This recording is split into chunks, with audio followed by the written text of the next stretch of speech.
स्वात्मिका धरि ध्यान।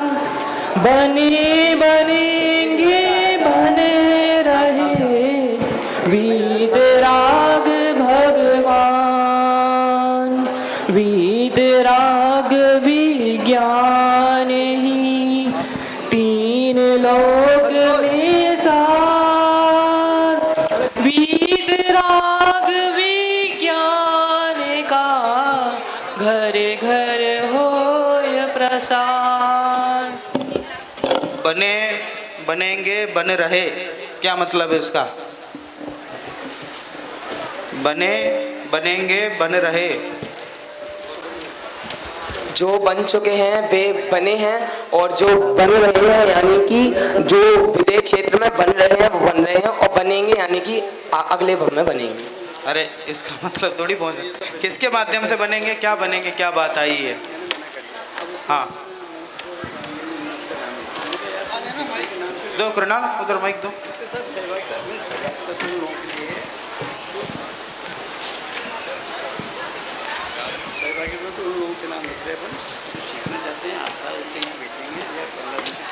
किसके माध्यम से बनेंगे? अपने आत्मा को पहचान कर भगवान बन सकते हैं। चलो ठीक है। तो वितरा विज्ञान की जो बात आई थी उसमें स्वात्म का धरि ध्यान, इस तरह इसको लेना है। अभी कल जो हमने पाठ पढ़ा था और आज जो आपको पढ़कर आने को कहा था, उसमें से कुछ प्रश्न पूछने के लिए मैं निवेदन करता हूं हमारे वरिष्ठ अध्यापक श्रीमान पंडित संदीप जी शास्त्री बांसवाड़ा। जो कल हमने पढ़ा था कुछ प्रश्न, उसमें से सभी यहाँ पे ध्यान देवें माता बहनें। प्रश्न है आज का पहला, जीव अजीव पाठ में वस्तु स्वातंत्र्य और अकर्तावाद सिद्धांत का प्रयोग किस प्रकार होगा? प्रश्न सुनना सभी। जीव अजीव पाठ में वस्तु स्वातंत्र्य और अकर्तावाद सिद्धांत का प्रयोग किस प्रकार होगा? समझाया भाई साहब ने हमको ये दो सिद्धांत, इन दोनों सिद्धांतों का प्रयोग जीव अजीव पाठ में किस प्रकार से करेंगे आप? पर हमारा कर्ता नहीं है, इस वजह से सभी वस्तु वो है। जीव अजीव के माध्यम से समझाना आपको। और कोई आप में से?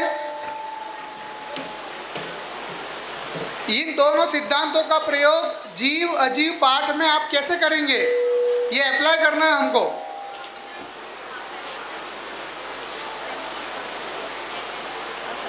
माता बहनों को बताना चाहेगा आप में से?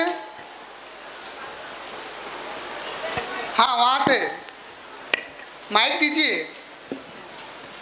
जैसे इंद्रियों से जो ज्ञान होता है, जैसे कान सुनता है, नाक सूंघती है, आंखें देखती हैं, तो ये अपन उससे संयोग से देखते कहते हैं, जबकि ये सारी इंद्रियां पुद्गल हैं। जो भी ज्ञान होता है वो हमें ज्ञान के द्वारा ही होता है, इंद्रियों से नहीं होता। नहीं तो मुर्दे को भी ज्ञान होना चाहिए था। बहुत अच्छी बात बताई आपने कि जो अकर्तावादी सिद्धि है कि जीव का कार्य जीव करेगा और पुद्गल काम पुद्गल में होगा। दोनों एक में कोई कार्य नहीं कर सकते हैं, दोनों स्वतंत्र हैं। इस प्रकार से इन दोनों सिद्धांतों की पुष्टि इस पाठ में हम कर सकते हैं। यहाँ जो पढ़ाया जा रहा है दोनों सिद्धांत, उनकी पुष्टि हमको पाठ में करनी है, उसको पाठ में अप्लाई करना है। अगला प्रश्न है, ऋषभ देव मुनि को 6 महीने तक उचित विधि नहीं मिलने से आहार नहीं हुआ। ऋषभ देव मुनि को 6 महीने तक उचित विधि नहीं मिलने से आहार नहीं हुआ, इसमें अकर्तावाद सिद्धि किस प्रकार से होती है? इस तथ्य से अकर्तावाद की सिद्धि किस प्रकार से होती है?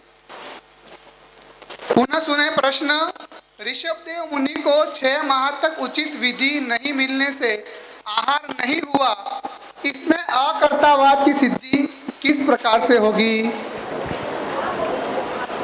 आहार का मिलना न मिलना उनके कर्मोदय के कारण था, पर वो विधि नहीं मिली इसलिए आहार नहीं मिला, वो नहीं था। इसी से अकर्तावाद सिद्ध होता है कि थोड़ा और स्पष्ट होना चाहिए।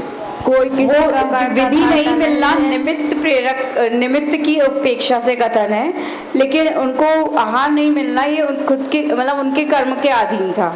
हाँ, किसी का कर्ता धारता नहीं है, इसलिए कोई किसी ने भगवान का कुछ किया भी नहीं। हाँ, आपका भाव यही है नहीं। कि अगर आहार नहीं मिला है तो किसी को ये भाव नहीं आया उस समय कि इनको आहार क्यों नहीं मिला। ये हमारे सिद्धांत सभी अकर्तावाद की पुष्टि करते हैं जिनका हमें प्रयोग करना चाहिए। एक अगला प्रश्न देखिए, भाई साहब ने कहा आपसे कि हम हर कॉन्सेप्ट क्लियर होना चाहिए हमको, ऐसा नहीं खाली पढ़ लिया अपन ने, तभी बच्चों को उसका वास्तविक अर्थ समझ में आएगा। एक प्रश्न अगला, एक बच्चा पेड़ पौधों को जीव नहीं मानता है, उसे कैसे समझाएंगे? एक बच्चा पेड़ पौधों को जीव नहीं मानता है तो उसे कैसे समझाया जाएगा? हाँ बोलिए, पीछे दीजिए। अगर हम जैसे किसी की भी मतलब एक बच्चे को बुलाएं और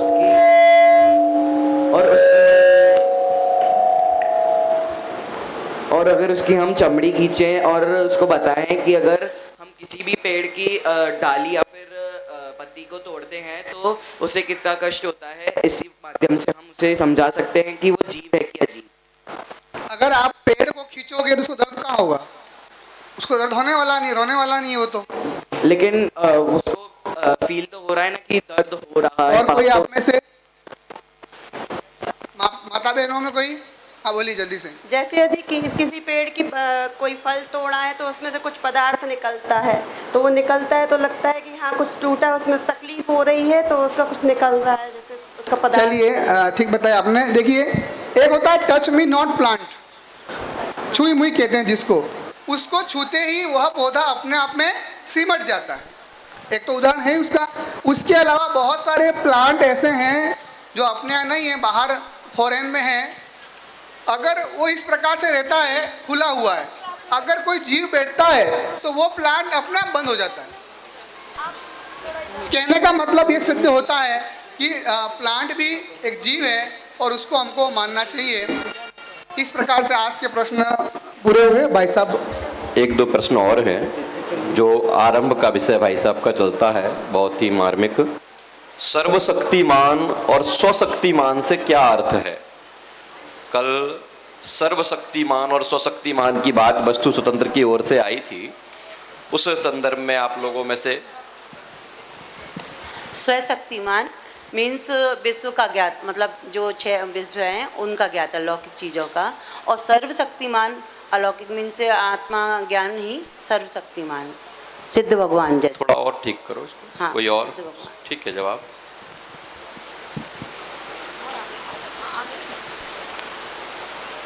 बोल रहा है कोई? जवाब इधर से दे रहा?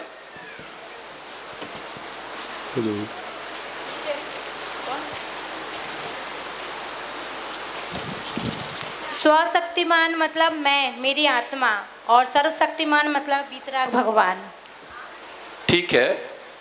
सर्वशक्तिमान से अर्थ कि यद्यपि वीतरागी भगवान सर्वशक्तिमान है, लेकिन उनकी सर्वशक्तिमानता का अर्थ कदापि ये नहीं है कि वो जगत में कुछ करते धरते हैं, और उनके सर्वशक्तित्व का आधार भी स्वशक्तिमान ही है।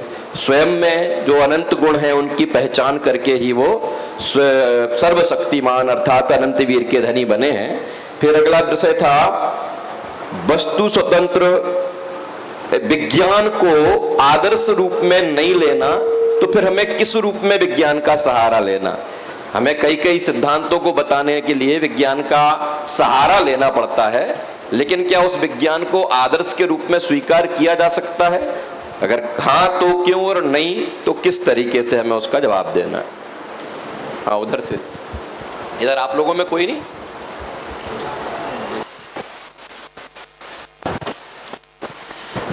विज्ञान को आदर्श के रूप में हम नहीं ले सकते, लेकिन जो लोग ये कहते हैं कि हम जो वस्तु को देखते हैं वही मानते हैं, कि वो आत्मा को मानने से इनकार कर देते हैं, तो जब ऐसे प्रश्न आते हैं तो उस समय हमें विज्ञान का सहारा लेना पड़ता है उदाहरण के रूप में। आदर्श के रूप में हम इसका प्रयोग नहीं कर सकते। बिल्कुल ठीक कि विज्ञान के माध्यम से हमें वीतरागी तत्व को समझाना होता है, तो कदाचित उदाहरण के रूप में उसे स्वीकार किया जा सकता है, लेकिन विज्ञान की सारी बातों को आदर्श के रूप में हम स्वीकार नहीं कर सकते।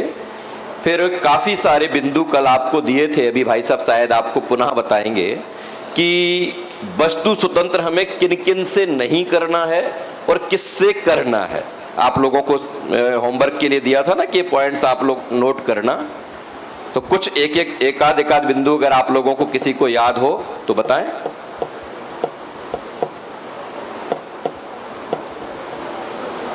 याद आया किसी को? कई सारे बिंदु थे।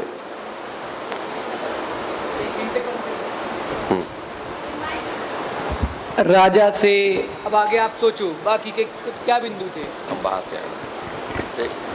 पर हमारा कुछ भला बुरा नहीं कर सकता है, ऐसी मान्यता को छोड़ना है, वस्तु स्वतंत्र को छोड़ना है। वस्तु स्वतंत्र को मानना भी मेरा भला बुरा मेरे परिणामों से ही होता है, किसी दूसरे से नहीं होता है। बहुत दूर दूर से अंदर तक आए थे, कौन नहीं करता कैसा नहीं, इस तरीके से क्रम वाइज आगे बढ़े थे। इधर देना आगे। हाँ, वस्तु शासन जैन धर्म का प्रमुख लक्षण है। इसको जानने के लिए हमें द्रव्य पर्याय की स्वतंत्रता का ज्ञान होना आवश्यक। परसों के विषय सत्ता से स्वतंत्रता, समाज से स्वतंत्रता, दुख से स्वतंत्रता, वर्तमान पर्याय से, पुण्य पाप से, फिर मोक्ष जानने की तीव्र भावना और अपनी ही शुद्ध पर्याय से भी। बहुत बढ़िया, बहुत बढ़िया। माने क्रमशः बहुत बाहर से लेके अंदर तक आते हुए क्रमशः हमें किन किन से स्वतंत्रता का ज्ञान हो और हम अपने आप को, वस्तु के स्वरूप को स्वतंत्र जानते हुए निर्भर होकर आत्मकल्याण करें, इस भावना से सारे पाठों का अध्ययन होना चाहिए। अब आगे का विषय आदरणीय भाई एक साहब। शॉर्ट में ये भी आ जाएगा ना, कार्य और क्रियावती शक्ति से वस्तु की स्वतंत्रता का पता किया जा सकता है। कहाँ से अपन को आगे तक बढ़ना है, पीछे से आगे तक, अभी और बताएंगे भाई साहब। जय जिनेन्द्र, ओम नमः सिद्धेभ्या। हमारी चर्चाएं बहुत गहराई से चल रही हैं और सूत्र के रूप में चल रही हैं। ये विषय एक विषय 1 2 3 4 प्रवचनों का मैटर है, जिससे आपके अंदर में वो आत्मसात हो जाए और पूरी तरह से बैठ जाए। लेकिन उतना समय नहीं होने से हम उसे सूत्र के रूप में थोड़ी बात मुद्दे उठा करके आगे बढ़ते हैं। वो उन सबको आपको अभी जैसे भी संभव हो नोट करते जाइए, अपने दिमाग में नोट करते जाइए और फिर उसकी जुगाली कीजिए, तो आपको उससे उसकी डेप्थ प्राप्त होगी। ठीक है, वस्तु स्वातंत्र की अपनी बात चल रही है। वस्तु स्वातंत्र में हमने कल 2 मुद्दे क्लियर किए थे। एक तो पर हमारा कोई भला बुरा कर सकता है, इससे स्वतंत्रता, और भगवान का मुद्दा, भगवान भी पर में ही आते हैं, लेकिन भगवान का मुद्दा हमने उसे अलग से लिया था, क्योंकि भगवान के प्रति बहुत तीव्र आस्था हमारी पड़ी हुई है कि भगवान हमारा कुछ कर देंगे। तो भगवान हमारा कुछ कर सकते हैं, ऐसी डिपेंडेंस से स्वतंत्रता की बात हमने समझी थी। ठीक है, अब उसके आगे की चर्चा अपन करते हैं कि इसके बाद में जब सारे पर ख़त्म हो गए और उससे हमें स्वतंत्र, उससे हमारी जो स्वतंत्रता की अनुभूति है वो हम ख़त्म कर दी, उसमें शरीर भी आ गया, तो फिर आगे की जो स्वतंत्रता है, अब ये सूक्ष्म और सूक्ष्म होती हुई स्वतंत्रता होती चली जाएंगी। जैसे हमारी स्वतंत्रता है कि हमारे अंदर में जो राग द्वेष आदि विकारी परिणाम हैं, वो उससे हम स्वतंत्र हैं। वो तो हमारे अंदर ही हो रहे हैं और वो बुरे हैं, हमें उन्हें छोड़ना है, हमारे हैं नहीं, हमारे दुख के कारण हैं। तो उनसे स्वतंत्रता हमारी बहुत बड़ी स्वतंत्रता है। और हम क्या करते हैं कि जब राग द्वेष आदि विकारी भावों को दूर करने के लिए हम क्या करते हैं कि अपने आप को स्ट्रेस करके और बलात् उन्हें ख़त्म करना चाहते हैं। हम जबरदस्ती करना चाहते, नहीं ये भाव मेरे मन में क्यों आया, मैं इसको मारूं, मैं इसको पीटूं, इसका बुरा करूं, इसकी चुगली खा दूं इनसे सर से, ऐसे भाव मेरे मन में आए क्यों? नहीं ये बहुत पाप का काम हो, नमो सिद्धम और नमोकार मंत्र का पाठ शुरू करके हम उसे ख़त्म करना चाहते। और वो हमारे ऊपर इतना ज़्यादा हावी है, ख़त्म करने का भाव, उन परिणामों को कंट्रोल करने का भाव, कि हम उसके ही गुलाम हो गए। किसके गुलाम हो गए? कि हमारे अंदर में जो विकार है ना, उनको खत्म किसी भी कीमत में मुझे करना है। इस भाव से हम विकार को खत्म करने के, विकार के गुलाम हो गए। और हम क्या करते हैं उसके इलाज के रूप में कि एक राग को छोड़ करके दूसरा राग का आश्रय लेना चाहते हैं, द्वेष को छोड़ करके राग का आश्रय लेना चाहते हैं, एक राग को छोड़ करके दूसरे राग का आश्रय लेना चाहते हैं। हम उसी में उठा बैठक करते रहते हैं अंदर ही अंदर। हम उससे बाहर निकलने की सोचते ही नहीं है। राग खत्म करने के लिए राग पर वार करने की आवश्यकता नहीं है, ज्ञान को प्रकट करने की आवश्यकता है कि राग मेरा कुछ नहीं करता, वो मैं नहीं हूं। राग मतलब राग द्वेष मोह व्हाटएवर, वो मैं नहीं हूं। मैंने एक दिन कहा था आपको कि हम 1000 नो करते हैं धर्म पढ़ाने के नाम पर। ये नहीं करना चाहिए, ये नहीं करना चाहिए, ये नहीं करना चाहिए, ये नहीं करना चाहिए, ये नहीं करना चाहिए, ये नहीं करना चाहिए, ये नहीं करना चाहिए। इतनी सारी नो करते हैं कि वो हमारा श्रोता जो है वो छोड़कर ही भाग जाता है हमको। वो निराश ही हो जाता है कि अरे ये तो क्या करें, मतलब क्या करना चाहिए वो समझ में ही नहीं आ रहा, पता ही नहीं है। नहीं करना चाहिए, नहीं करना चाहिए, नहीं करना चाहिए, इसी का नाम धर्म हो गया। अरे आप एक चीज में लगा दो ना, एक क्रिएटिव एक चीज में लगा दो उसे काम में, तो बाकी चीजें अपने आप ही छूट जाने वाली है ना। तो वो तो बताओ अस्थि से कि क्या करना है तेरे को, किस चीज में लगना है। हम अभी ये वस्तु स्वातंत्र से उस चीज की चर्चा कर रहे हैं कि राग मत कर, इसकी चिंता मत कर, इस चिंता को छोड़, इस भार को निकाल दे, ये तेरे को करना है। राग तेरे नहीं है, पर में कुछ होता नहीं है, पर में तू कुछ कर नहीं सकता है, और राग तेरे है नहीं। हम लोग खाना खाते हैं, हमारा शरीर है, तो क्या विष्ठा भी हमारी होती है? पैदा तो हमारे ही अंदर हुई है। हम उसको अपना मानते हैं कि नहीं मानते? तो ऐसे राग द्वेष मोह भी हमारे अंदर में पैदा हुए हैं, लेकिन हमें दुख के कारण है हमारे। उसे क्यों अपना मानते हो? छोड़ो ना, उसे दिमाग से निकाल दो। जब दिमाग से निकल जाएगा कि मेरे नहीं पर हैं, इसलिए पुद्गल कह दिया उनको कई जगह पर, है ना। लेकिन ये पर है, ये मान लिया, तो पर तो मेरा कुछ करता नहीं है, मैं पर का कुछ नहीं कर सकता हूँ। तो तुम्हारे ऊपर से ये भार हटाने का बात है वस्तु स्वातंत्र कि ये राग है ना जो, उसको तेरे को खत्म नहीं करना है, तू उसको इग्नोर कर दे। गौण करना ही इग्नोर, उसको खत्म करना है बस। कोई बहुत सारे लोग आते हैं हमारे यहाँ पर, एक हमारा विरोधी कोई आ गया, विरोध करने वाला जो हमारा शत्रु था। यहाँ पे हमारे सारे लोग हैं। अब यदि मैं कहूँ भैया तू कैसे आ गया इधर, चल निकल, तो अभी 10-20 लोग उसके साथ हो जाएंगे। क्यों? क्योंकि उसे मैंने प्रमुख कर दिया। ये कहकर के तू यहाँ से निकल, हमने उसको प्रमुख कर दिया। अब सबका ध्यान उसकी तरफ जा रहा है कि ये कौन है। अभी तक तो सब लोग मेरे को ही देख रहे थे, अब वो देख रहे हैं कि ये इनके सामने खड़ा होने वाला एक जना और भी वो है। अब वो कुछ इसमें से 10-20 लोग 50 लोग टूट कर उसी तरफ खड़े हो जाएंगे। नहीं, पंडित जी को ऐसा नहीं बोलना चाहिए, ये बात तो गलत की उन्होंने, भले ही नहीं आना चाहिए था उनको, लेकिन ये बोलना तो बहुत गलत था। और 10-20 लोग उधर खड़े हो गए।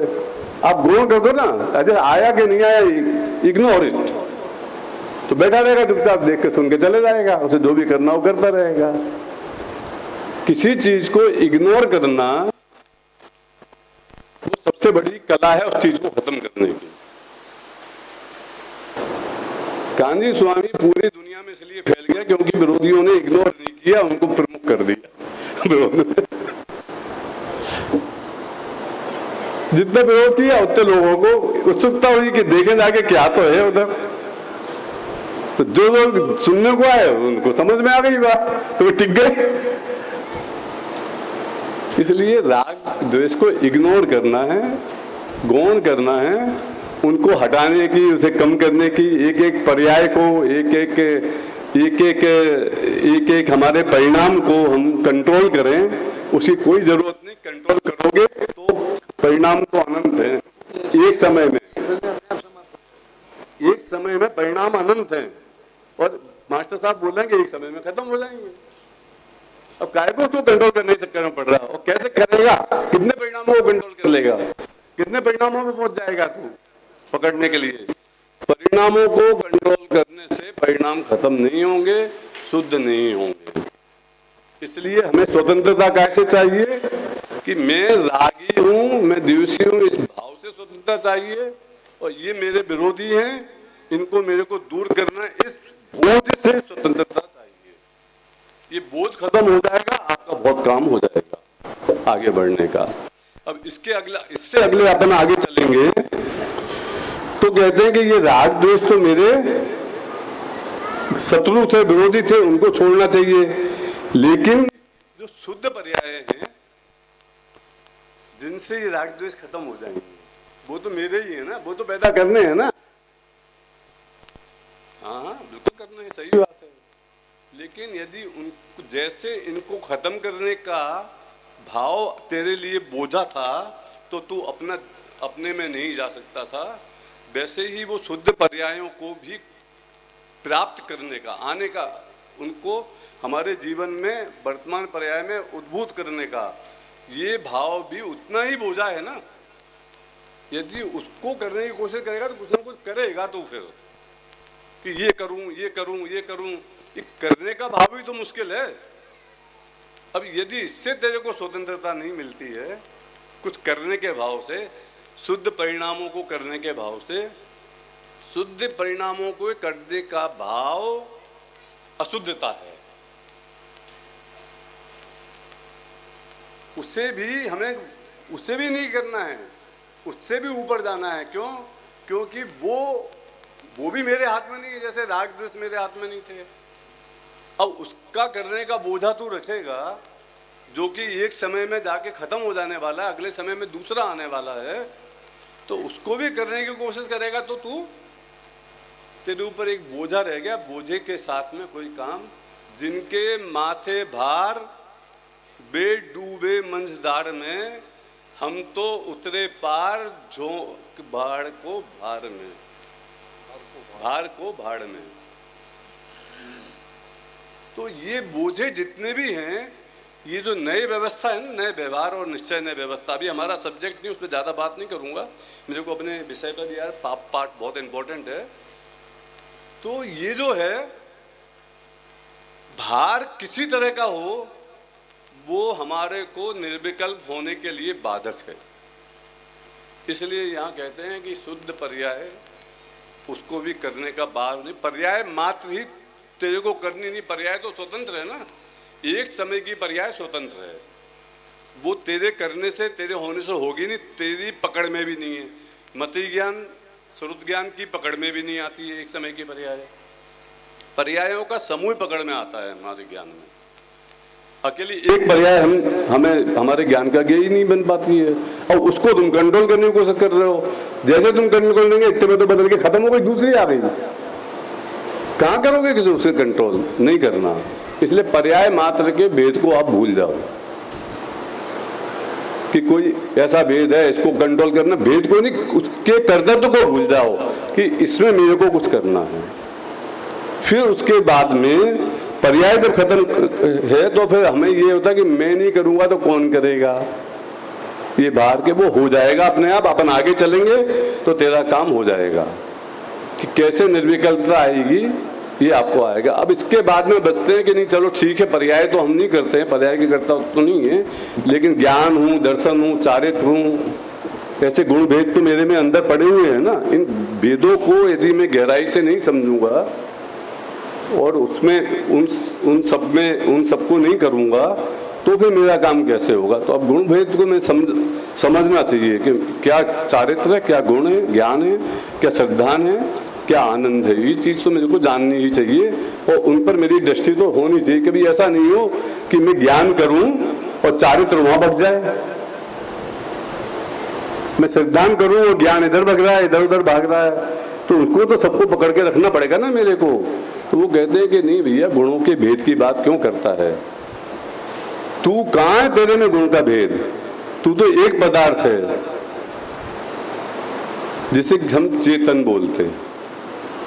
चेतन का मतलब अकेला ज्ञान नहीं है ना, चिन्ह मात्र।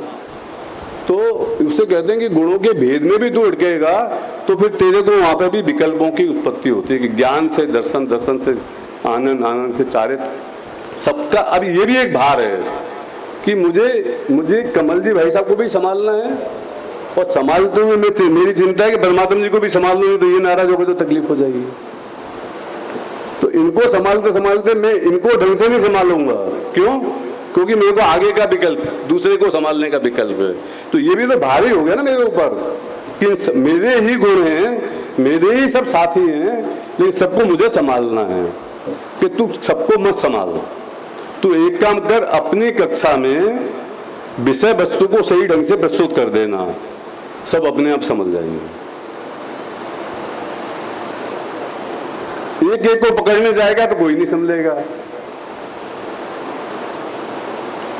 साइकोलॉजी का एक नियम है कि दुनिया में 7 लोग मिलते हैं ना, तो कितने मतों का परिवर्तन होता है पता है आपको?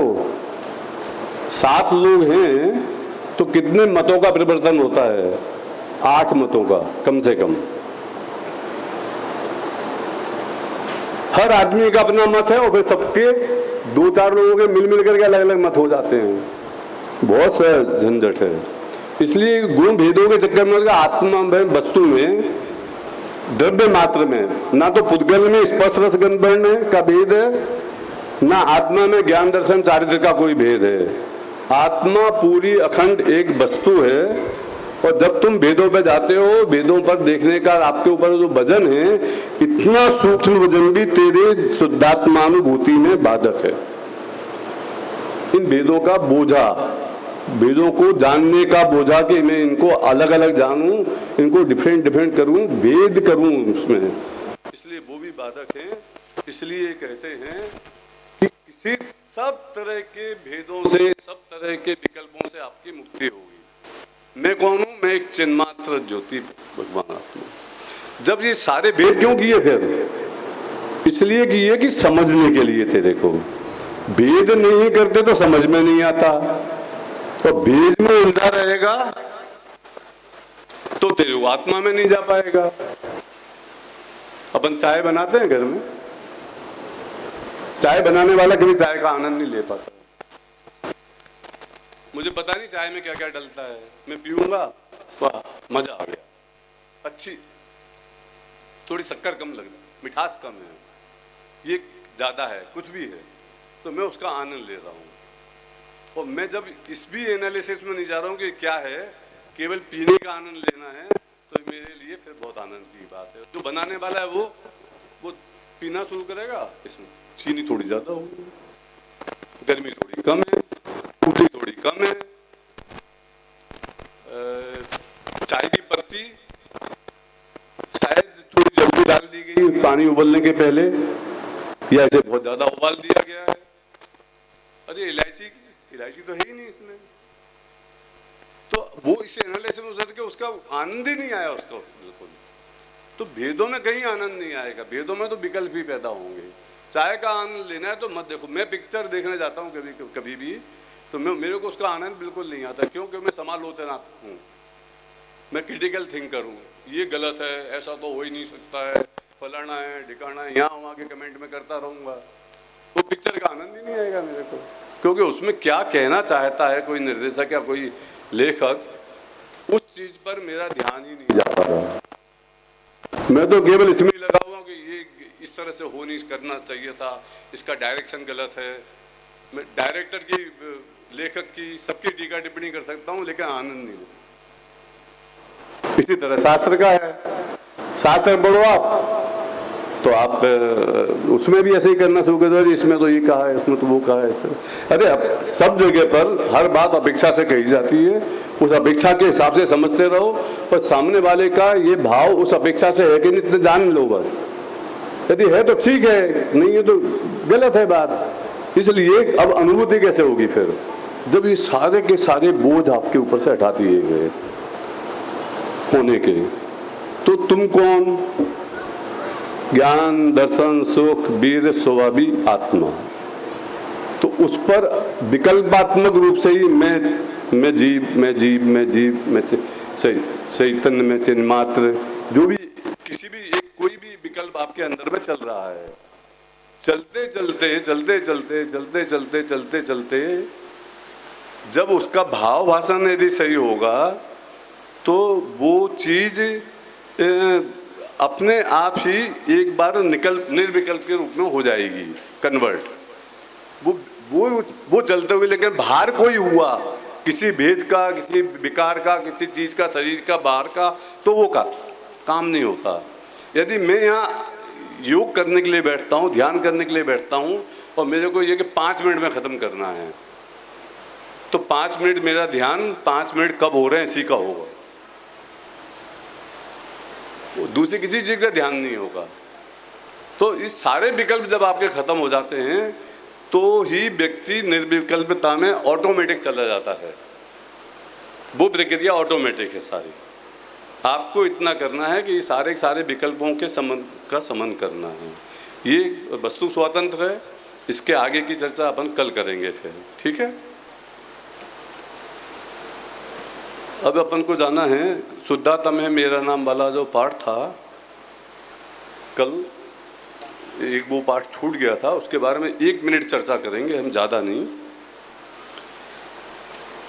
पाठ बहुत अच्छा है, अपने आप में आत्मानुभूति करने के लिए पर्याप्त है। महत्व पाठ का कम नहीं है, लेकिन इसमें कोई विशेष बिंदु जो हमने अभी तक चर्चा की है उससे आते नहीं है, जिसका ज्ञान आपको नहीं है, इसलिए मैं ऐसे कम ले रहा हूँ। इसका मतलब ये कमज़ोर पाठ है, ऐसा नहीं। ये पाठ अपने आप में परिपूर्ण है। शुद्धात्म है मेरा नाम, पूरा वस्तु स्वरूप इसमें करीब करीब बता दिया गया इतने से छोटे से शब्दों में। मैं एक चीज़ पर आपका ध्यान आकर्षित करना चाहता हूँ इस पाठ में से, वो है कि मुक्तिपुरी जो मेरा स्थायी घर है वो कहाँ है। मुक्तिपुरी जो है ना, मुक्तिपुरी है मेरा धाम, मिलता जहाँ पूर्ण विश्राम। वो मुक्तिपुरी कहाँ पर है? वो मुक्तिपुरी तो वैसे अपने निज आत्मा में ही है, और वैसे व्यवहार से कहें तो सिद्ध शिला पे, सिद्ध शिला। मेरे को तो एक जवाब दो, ऐसे वैसे तो मेरे को समझ में आता नहीं है, मैं स्यादवादी नहीं हूँ। निज आत्मा में ही है, तो स्थान नहीं है कोई उसका। मुक्तिपुरी सिद्धालय में है, मुक्तिपुरी सिद्धालय में अच्छा, है। और आगे 10-5 लोगों के रिव्यू ले लो।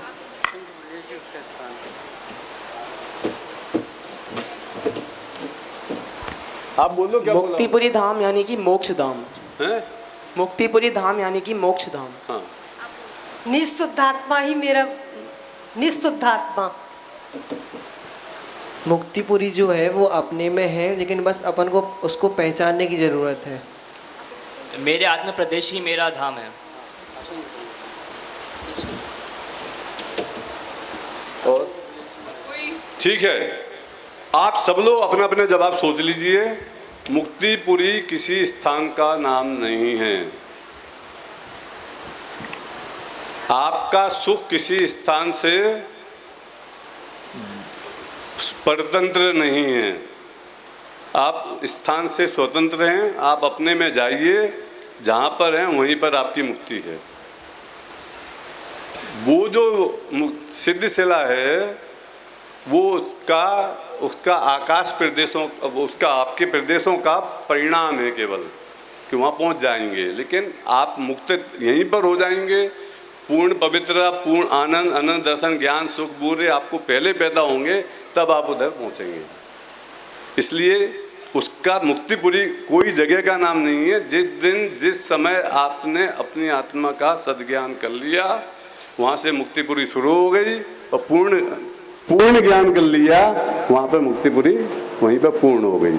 इसलिए मुक्तिपुरी किसी जगह का नाम नहीं है। बस एक ही बात मेरे को आपको बतानी थी। पूरा पाठ बहुत अच्छा है, ध्यान से पढ़िए और उसमें से समझने की कोशिश कीजिए। अब अपन आते हैं अपने अगले पाठ पर, पाप पर।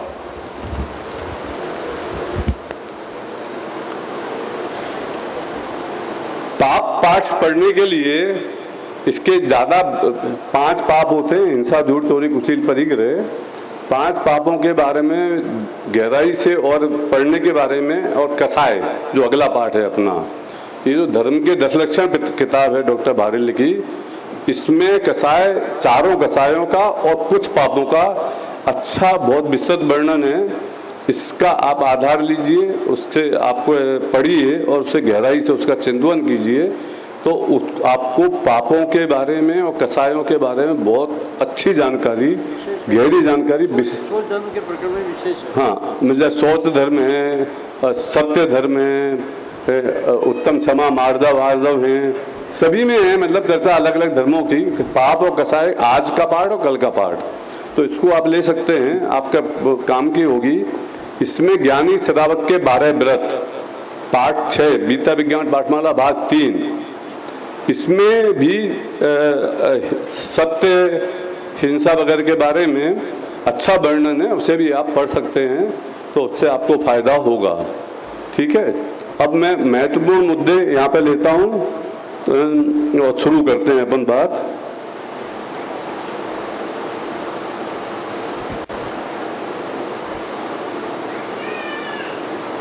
कहाँ चला गया?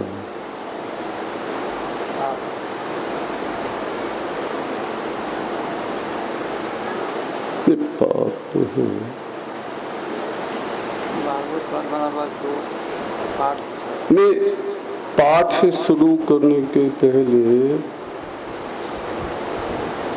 मैंने बहुत सारे पॉइंट आज लिखे थे इसमें, लेकिन शायद सेव नहीं हुआ वो, मेरे को लगता है।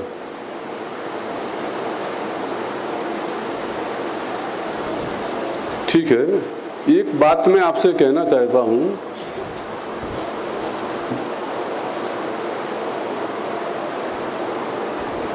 पढ़ने लिखने के संबंध में कई बार हमें ऐसा लगता है कि हम अपनी क्लास लेने जा रहे हैं, तो मैं तो साहब मेरी 2 से 3 बजे की क्लास है और आप पौने 3 बजे तक, पौने 2 बजे तक या 2:50 तक इधर उधर व्यस्त हैं और आपको विषय के बारे में सोचने की फुर्सत नहीं है। बोले कुछ नहीं, कुछ कोई चिंता की बात नहीं है भाई साहब, अपन तो जाके तत्काल प्रवचन कर देते हैं, अपन कभी सोचते नहीं है, कोई तैयारी करते नहीं है, जो मन में आ गया बोल देते हैं। अपन क्लास लेना है, इधर भागवत पाठशाला पढ़ाने में क्या है? ये हमारे श्रोता वर्ग और हमारे स्टूडेंट के साथ अन्याय करते हैं।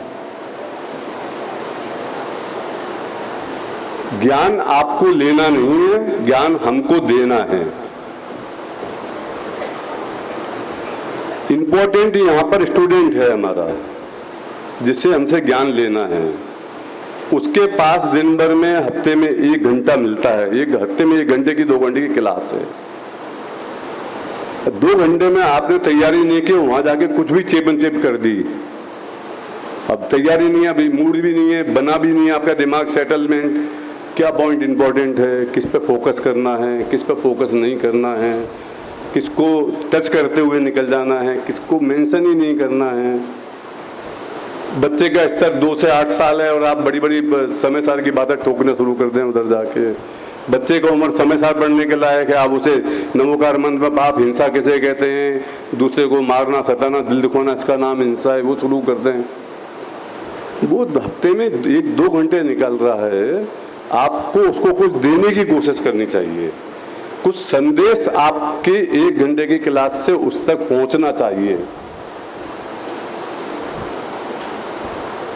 यदि ये काम नहीं होता है, ये काम आप नहीं करते हो, तो आप महापाप करते हो।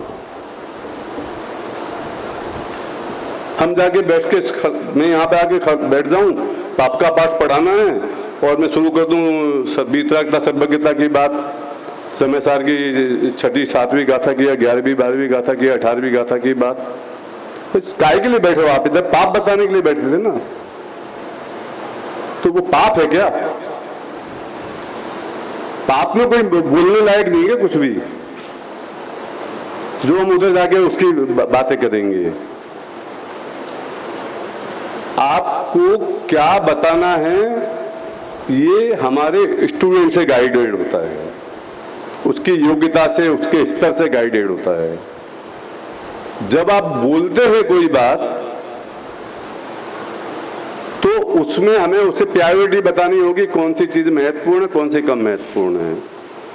हमें ये बताना होगा उसको कि वो भी एक व्यवस्थित क्रम से आना चाहिए। जैसे मेरे पास लिखा हुआ था वो, अब वो सेव नहीं हुआ, अब मैं आपको वो बोल रहा हूँ, आपके साथ न्याय नहीं हो पा रहा क्योंकि वो मुद्दे थे पॉइंट टू पॉइंट कि ये चीज हमें क्लियर होनी चाहिए, ये चीज हमें क्लियर होनी चाहिए, ये चीज हमें क्लियर होनी चाहिए, ये चीज हमें क्लियर करना चाहिए। उसको हमें मुख्य बिंदु क्लियर करना चाहिए, उसका भाव क्लियर करना चाहिए, उसमें से जो उसके स्तर के अनुकूल क्लियर करना चाहिए। वो आ ही नहीं रहा है जो मैं लिख करके लाया था। अब मैं ठोकम ठोक करूँ, मैं आपको बोल रहा हूँ इसलिए आपको पता लग रहा, नहीं तो मैं बोल के निकल जाता इसको, तो आपको पता भी नहीं लगता कि मैंने क्या क्या गलती की है। मैंने जो तथ्य आपको मुद्दे के साथ में पहुंचा सकता था, जो बिंदु आप नोट कर सकते थे, आप कुछ नहीं कर पाएंगे उसका। क्यों? क्योंकि मेरे पास तैयारी सही नहीं है। इसकी सजा, मेरे गलती की सजा ये 250 लोग 400 लोग जो बैठे हैं इन सबको भुगतनी पड़ेगी। ये कोई ग्रेटनेस नहीं है कि हम तैयारी करके नहीं बोलते। ग्रेटनेस ये है कि हम अपने विषय पर परफेक्ट बोलते हैं, विषय पर ही बोलते हैं। और गुरुदेव में ये सबसे बड़ी बात थी। गुरुदेव के आप गाथाओं के प्रवचन सुन लीजिए, वो अपनी गाथा से बाहर नहीं जाते। कोई चर्चा, कोई कमेंट है बीच में करता है तो बोलते हैं वो बात यहाँ नहीं है, वो वहाँ है। गुरुदेव ये बोल के आगे निकल जाते। गुरुदेव की दृष्टि बहुत साफ पैनी थी, वो अपने विषय से कभी आगे नहीं जाते थे और उन्होंने अपना विषय समय सार को बनाया, समय सार के बाहर ही नहीं गए। वो कभी निज आत्मा के कल्याण की मूल बात से बाहर नहीं गए और 1 घंटे प्रवचन किया तो आत्मा की बात ही की, भले 10 बार उसी बात को रिपीट किया हो। क्योंकि 10 बार रिपीट क्यों करते थे पता है? इसलिए क्योंकि उनको लगता था कि सामने वाले को कुछ समझ में नहीं है।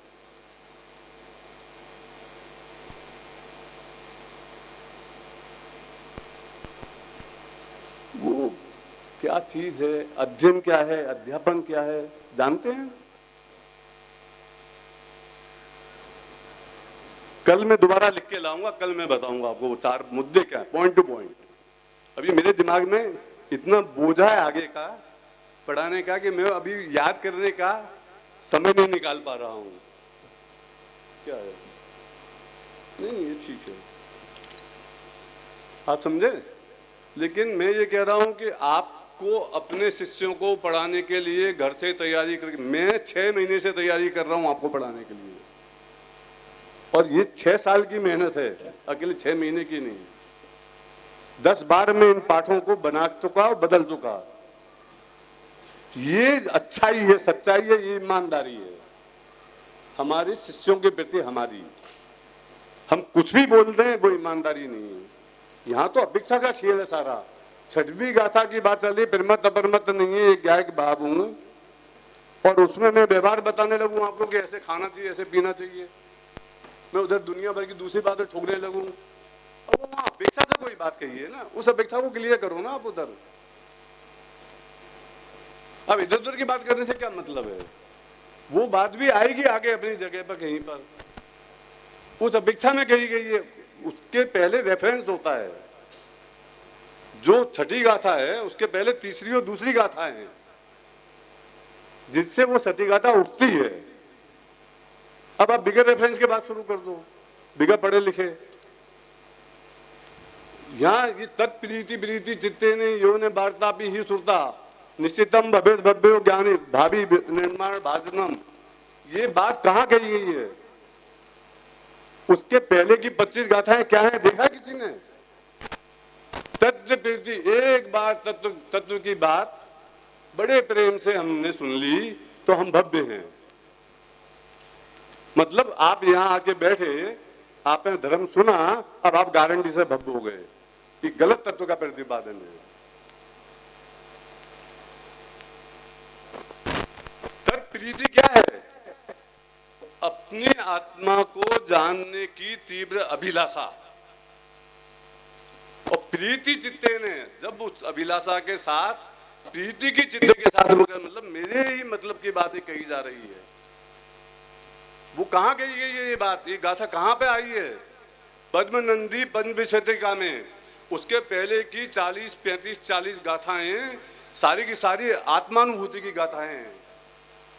वो बात कही है कि इस बात को, शुद्ध आत्मा की बात को, जब प्रीति पूर्वक, प्रीति चित्तने के साथ, रुचि के पूर्वक आप ध्यान से अपनी आत्मा के कल्याण की भावना से उस बात को बहुत गहराई से सुनते हो, उस व्यक्ति को निश्चित ही भवेद भव्य भावी निर्माण बाधनम, क्योंकि उसको वास्तव में ललक है उसको पाने की।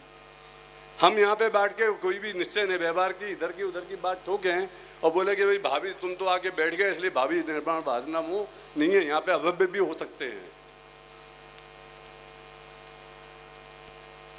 400 लोग सुन रहे हैं, 400 के 400 तरह के भाव हो सकते हैं। एक आत्मा के कल्याण की भावना से बैठा है, एक महाविद्यालय में एडमिशन लेने की भावना से बैठा है। इसीलिए मैंने पहले दिन बोला था आपसे कि आप किसी भी कारण से इधर आए हो, अब आपके पास एक ही कारण है कि आपको आत्मा का कल्याण करना है। हम आपको आत्मा का कल्याण करना भी सिखाएंगे और दूसरे का, आपको यदि विकल्प है तो दूसरे को कैसे करना है कल्याण, वो भी बताएंगे। लेकिन आपकी भावना केवल ये होगी कि मेरे को मेरी आत्मा का कल्याण करना है, तो ही आपको तत्व ज्ञान मिलेगा, नहीं तो बाकी सब चीजें मिल जाएंगी, तत्व ज्ञान नहीं मिलेगा। आप कितने ही सुन लेना।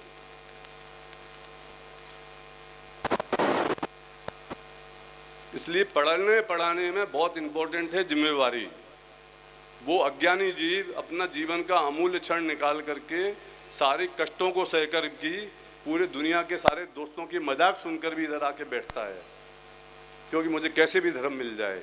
और आप उसे ऐसे ही उल्टे सीधे गप्पों में निकाल दोगे तो ये उचित नहीं है, नॉट टॉलरेबल, नॉट एक्सेप्टेबल। उसके साथ अन्याय है बिल्कुल, और ये अन्याय किसी को भी नहीं करना चाहिए, कभी भी नहीं करना चाहिए।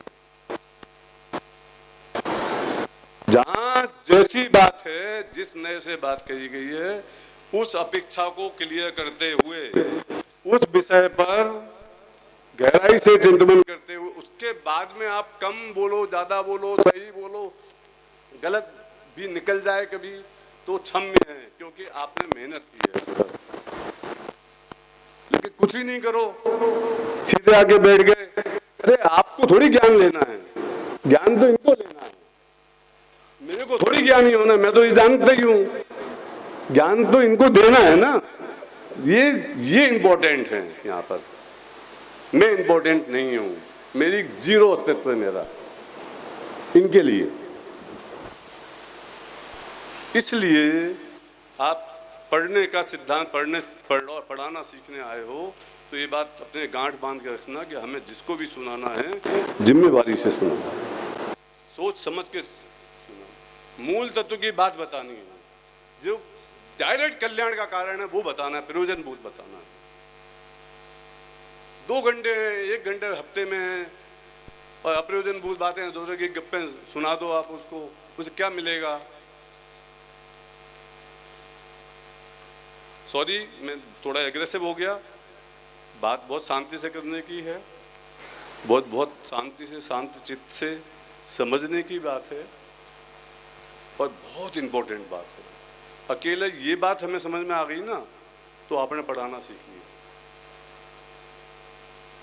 पाप, आइए, पाप में मैंने बहुत सारे पॉइंट लिखे थे रात में।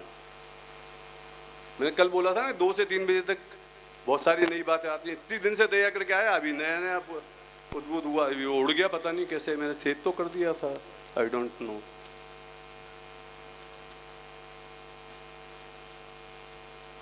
कहीं और सेव हो गया होगा।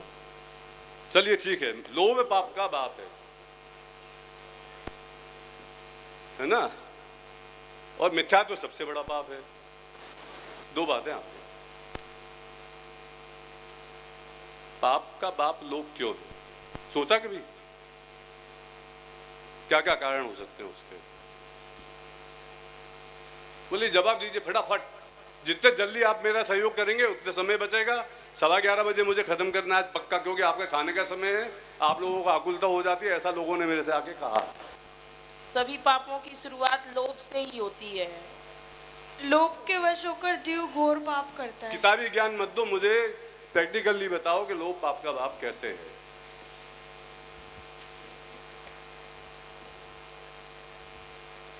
जैसे अगर हम किसी चीज़ को पाना चाहते हैं और उसमें हमें पाने के लिए कुछ भी हो जाए, हिंसा करनी पड़ी, झूठ बोलना पड़े, चोरी करना पड़े, कुछ भी करना पड़े, तो उसको लोभ कहते हैं। जैसे अगर ये मेरे को पेन अच्छा लगा, अब पेन मैंने ये कैसे भी मेरे को चाहिए है, अब ये यहाँ रखा है, अब उसकी नज़र वहाँ गई, अब मैंने ये उठा लिया तो ये चोरी होगी और उसको लोभ कहेंगे। ठीक है। और पर में सुख बुद्धि होने के कारण हम उन अन्य वस्तुओं को पाना चाहते हैं जिनसे हमें लगता है कि ये हमें सुख देंगी, तो हमारे अंदर लोभ आता है। और पर में सुख बुद्धि है मिथ्यात्व के कारण, तो इस वजह से मिथ्यात्व उल्टी मान्यता है, इस कारण पर में सुख बुद्धि और लोभ हमारे फिर आप इस प्रवचन मुझे मत दीजिए, आप केवल शॉर्ट में हमने मतलब की बात बताई, प्रश्न का जवाब दीजिए। जब जीव कि लोभ, अब मैं एक क्लू देता हूँ आपको, उस आधार से आपको जवाब देना कि इधर उधर की बात करने से मतलब नहीं है कि लोभ पाप का बाप है। मतलब ये है कि पांचों पाप वो लोभ से पैदा होने चाहिए। ठीक है, हम यदि ये सिद्ध कर देते हैं कि 5 पाप हिंसा, झूठ, चोरी, कुचीलो, परिग्रह, ये लोभ से, लोभ में पैदा होने में लोभ कारण है, तो वो लोभ पाप का बाप सिद्ध हो जाता है, क्योंकि उन सबके पीछे वो है। ठीक है ना, उनसे ही पैदा हो रही है। अब सिद्ध करिए लोभ पाप का बाप है। किसी वस्तु को पाने के लिए हम हिंसा तक, हिंसा, झूठ, चोरी, कुशील, परिग्रह सब करने को तैयार हो जाते हैं। इसलिए एक आध एग्जांपल देके बताओ, हिंसा का बताओ, झूठ का बताओ, कुशील का बताओ, किसी का भी बताओ। जैसे ये पेन है, किसी और का है और मैंने ले लिया, उठा लिया अपने पास, तो वो बोलेगा ये मेरा पेन है, मैं बोलूँगी नहीं ये मेरे ही है, तो ये मेरे पास वो आ गया झूठ। ठीक है, अब देखिए, अब ये पॉइंट टू पॉइंट कैसे लेते हैं मैं बताता हूँ आपको कि लोभ पाप का बाप है, क्योंकि 5 पापों की उत्पत्ति लोभ के कारण से होती है, उसके पीछे लोभ कारण होता है। ठीक है, मुद्दा ये है। हिंसा, हम किसी जीव को मार रहे हैं, क्यों? क्योंकि हमें ये लोभ है कि उसे हम खा लें, या हमें ये लोभ है कि हमारा घर साफ बना रहे, तो हम क्या करते हैं कि DDT छिड़क देते हैं ताकि सारे जीव खत्म हो जाएं। तो काय का लोभ है उसके पीछे? सफाई का, खाने पीने का, ये है। तो ये हिंसा जो हो रही है किसके कारण से हुई? हमें उस तत्संबंधी लोभ के कारण से। तो पहला पाप हिंसा लोभ के कारण से होता है। ठीक है। झूठ, ये पेंसिल इसकी थी, मैंने उठा ली, जैसा इसने उदाहरण दिया, बहुत सही उदाहरण दिया था उसने, और पॉइंट टू पॉइंट बात थी। अब मैं इसे डिफाइन कर रहा हूँ आपको कि कैसे आपको सोचना चाहिए मुद्दे से। आप इधर उधर की बातें करो, उसका कोई मतलब नहीं है। मोह राग द्वेष सबके पीछे कारण है, लेकिन अब हम यहाँ पे बोले मोह राग द्वेष, और फिर मोह राग द्वेष से तो राग द्वेष में कसाय आ जाती है, कसाय में लोभ हो जाता है। आप समझे, उसका मतलब नहीं है यहाँ पे। वो बात सही है कि मोह राग द्वेष कारण है, तो यहाँ पे मतलब क्या है कि लोभ पाप का बाप है, तो लोभ को हमें 5 पापों से रिलेट करना है, तब बच्चे को समझ में आएगा कि हाँ 5 पापों का बाप उससे ही पैदा हो रहे हैं ना, इसलिए लोभ पाप का बाप है। तो अब हिंसा से हो गया, झूठ से हो गया, चोरी से हमारा कोई ना कोई उद्देश्य है, इसलिए हमने किसी बात पर झूठ बोला काहे के लिए कि मेरे यश बच जाए। मैंने गाली दी थी, लेकिन मैंने बोलिए मैं तो गाली काटता ही। झूठ काहे के लिए बोल रहे हो? यश का लोभ है ना, तो यश के लोभ के कारण से झूठ बोला। चोरी करी आपने काहे के लिए कि उस वस्तु को पाने का लोभ है। ठीक है। कुशील है, पर स्त्री को जो देख करके अच्छी लगी तो उससे उसके साथ में संग रहने का भाव का लोभ है हमको, इसलिए तो लोभ आ गया ना हर जगह। और परिग्रह तो रखते हैं हम, वो लोभ के कारण रखते हैं सारा, तो इसलिए लोभ पाप का बाप है, ये बात सच्ची है। और मिथ्या तो सबसे बड़ा पाप है। ये 2 कॉन्ट्राडिक्टरी बात हो गई, क्योंकि हमारे लिए तो बाप ही सब कुछ होता है। घर में, हमारे घर में जो बाप होता है वही सब कुछ होता है, उसकी चलती है सब चीज़ों में। अभी लोभ के सामने सौतेला बाप क्यों खड़ा कर रहे हो आप मिथ्यात्व को? मिथ्या तो सबसे बड़ा पाप है। अब ये सिद्ध करो कि लोभ पाप का बाप होने के बावजूद भी मिथ्या तो उससे भी बड़ा पाप है। ये कौन सिद्ध करेगा? जो हाथ खड़ा करते हैं उनसे मत पूछो, जो नहीं करते हैं उनसे पूछो। आप बातें कर लो।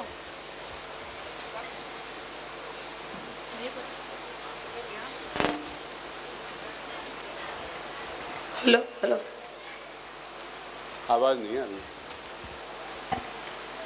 जब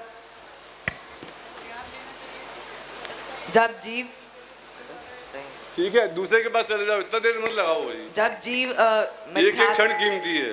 जब जीव मिथ्यात्व के वशीभूत होता है उसी समय पे वो पाप करता है, फिर वो हिंसा हो, झूठ हो, सारे पाप मिथ्यात्व के वशीभूत होते हैं। मुझे क्या है, मैं थोड़ी मोटी बुद्धि का आदमी हूँ, मेरे को समझ नहीं आती बात। मेरे को डायरेक्ट चीज से रिलेट करके कोई एग्जाम्पल दे करके आप बता दो कि मिथ्यात्व से लोभ से भी बड़ा पाप है, वो सबसे बड़ा पाप है, और लोभ पाप का बाप है, वो तो ठीक ही है। अब मुद्दा ये है कि मिथ्या तो सबसे बड़ा पाप है, तो उसे सिद्ध करके बता दो कोई चीज़ से। ज़्यादा इतना बारी शास्त्रीय ज्ञान ना मेरे को है, ना मेरे को समझ में आता है कुछ। हम लोभ को भी मिथ्यात्व के वशीभूत होकर ही करते हैं, इसलिए। कैसे? हम सिद्ध करो। एग्जाम्पल, जैसे भैया ने पेन का एग्जाम्पल दिया था, तो उसमें उनने पेन उठा लिया तो उनने सोचा कि अब ये मेरा पेन हो गया, मैंने उठा लिया, तो वो भी उल्टी मान्यता। और उसमें उनने लोभ किया था, तो मिथ्यात्व भी है उसमें, मिथ्यात्व लोभ के पीछे। और उल्टी मान्यता का नाम ही मिथ्यात्व है। अब हमें लग रहा है कि अगर ये पेंसिल है, अगर हमें ये मिल जाती है तो हमें सुख मिलेगा। हमने उस पेंसिल के मिलने से सुख बुद्धि मान रखी है, लेकिन ऐसा नहीं है, हमने यहीं पे उल्टी मान्यता कर ली, इस कारण से वो मिथ्यात्व। ठीक है, लेकिन उससे लोभ कहाँ बीच में आया? क्योंकि लोभ के कारण ही तो हमने उस पेंसिल को मिल जाए ऐसा हमने चाहा कि वो मिल जाए। क्योंकि पेन पाने का मेरे को लोभ था। हाँ। और वो लोभ क्यों था? क्योंकि मुझे में ये बुद्धि थी, जैसा आपने बताया कि मुझे में ये बुद्धि थी कि ये इस चीज़ से मेरे को सुख मिलेगा, मेरे लिए काम की है ना। तो ये बुद्धि गलत थी, इसलिए मैंने पेन मेरे काम का ही सोचा, इसलिए लोभ से भी बड़ा पाप मिथ्यात्व हो गया। हाँ। बराबर है ना, यही कहना चाहती हूँ ना। यस। तो इसी तरह से हमको पूरा एक्सप्लेन लिंक करना पड़ेगा, चीज़ को प्रैक्टिकली करना पड़ेगा, तभी किसी को भी वो चीज़ समझ में आएगी। ठीक है ना। तो मिथ्यात्व सबसे बड़ा पाप है। क्यों? किसके संबंध में मिथ्यात्व सबसे बड़ा पाप है? मेरे को ये मिथ्यात्व यानी उल्टी मान्यता, ठीक है, तो मेरे को ये उल्टी मान्यता है कि ये है ना, ये लैपटॉप है, ये लैपटॉप है, मेरी ये मान्यता है। तो ये उल्टी है कि सीधी मान्यता है? तो मैं मिथ्यात्व ही हो गया ना। क्यों नहीं हूं मैं मिथ्यात्व? पूछो जरा। ये किताब है, मैं इसे लैपटॉप मान रहा हूं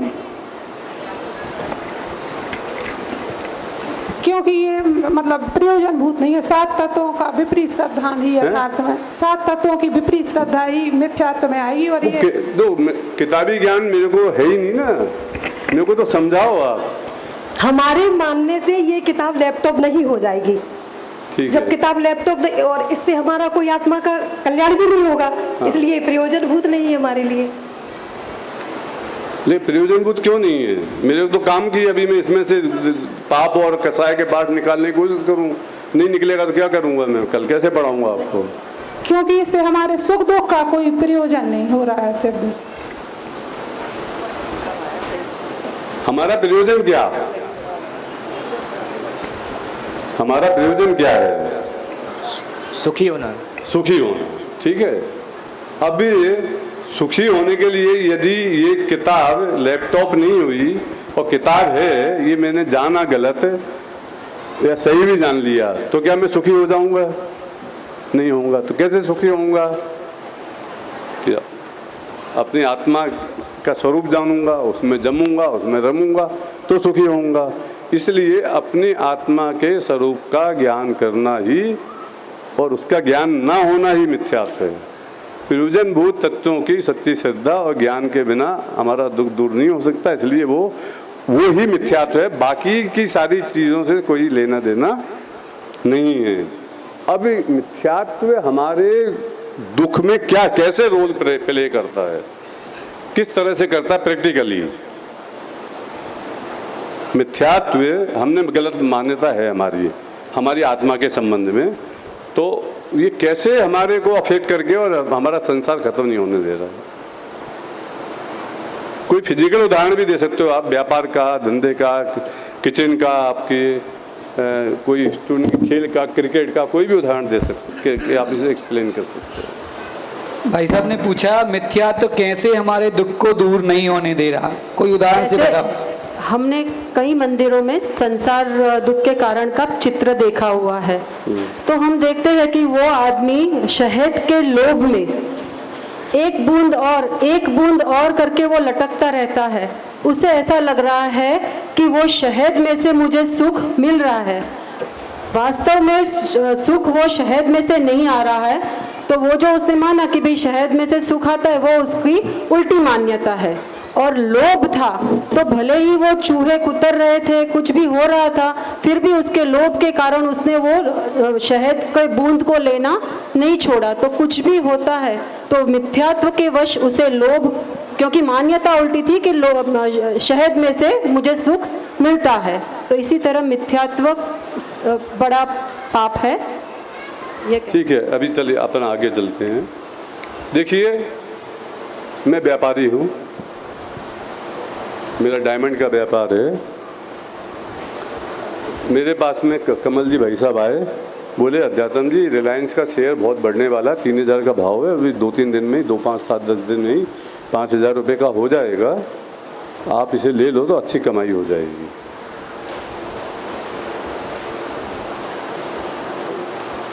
तो मेरे को भी पैसे का तो लोभ है, कमाना किसको बुरा लगता है। तो अपन ने 10 लाख रुपए लगा दिए, 2-3 दिन गुजरे, 3000 की जगह 2500 का हो गया, 500 रुपये का नुकसान हो रहा है। 1-2 दिन इंतजार कर लेते हैं तो 2000 का हो गया, अभी लॉस हो गया, मोटा हैवी लॉस हो गया। मेरा लॉस क्यों हुआ, लॉस का कारण क्या मेरा?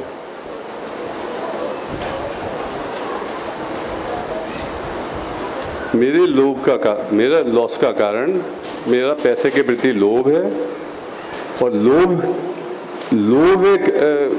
मेरा इसलिए है कि मेरी मान्यता गलत थी कि कमल जी बहुत होशियार हैं शेयर मार्केट के। इनने तो इनका बच्चा घर में बोल रहा था, उसे सुनकर के मेरे को पहना दी टोपी, है ना, इनको कोई ज्ञान नहीं था।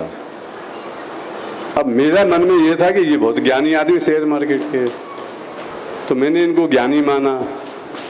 ये अज्ञानी थे, मैं खुद अज्ञानी था, मेरे को ABCD पता नहीं शेयर मार्केट की। आप समझे ना, लॉस मैंने कब किया, लॉस मेरा किस पॉइंट पे हुआ, जब इन्होंने मुझे बताया, तब जब मैंने निर्णय किया कि मैं शेयर खरीद लूँ, क्योंकि कमल भाई साहब ने बताया है, इसलिए जब मेरे मन में विचार आया कि इससे मैं बहुत अच्छा कमा लूँगा, तब, या जब मैंने उन शेयर को कम में बेचा तब, जिस पॉइंट पे मैंने कम में बेचा 2500-2000 रुपये में, तब मैंने लॉस कब किया? बोले जवाब दो भाई, तो बैठो मत आप। जब आपने शेयर को कम में बेचा तब, जब आपने शेयर को कम में बेचा तब नहीं, जब आपने निर्णय लिया कि मैं शेयर खरीद लूंगा। कमा, ठीक है, और आगे दूसरे लॉस में बेचा तब, जब मेरा शेयर में फायदा हो जाएगा तब।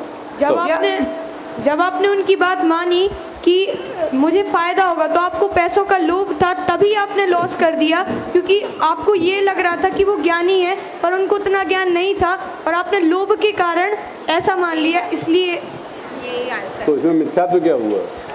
उल्टी मान्यता थी ना कि ये बहुत ज्ञानी है। एग्जैक्टली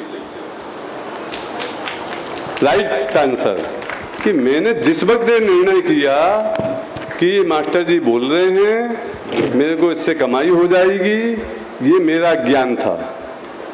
मेरा खुद का शेयर मार्केट के संबंध में अज्ञान था, मास्टर जी के बारे में मेरे को अज्ञान था, और ये निर्णय मैंने लिया, ये मेरा अज्ञान में निर्णय लिया।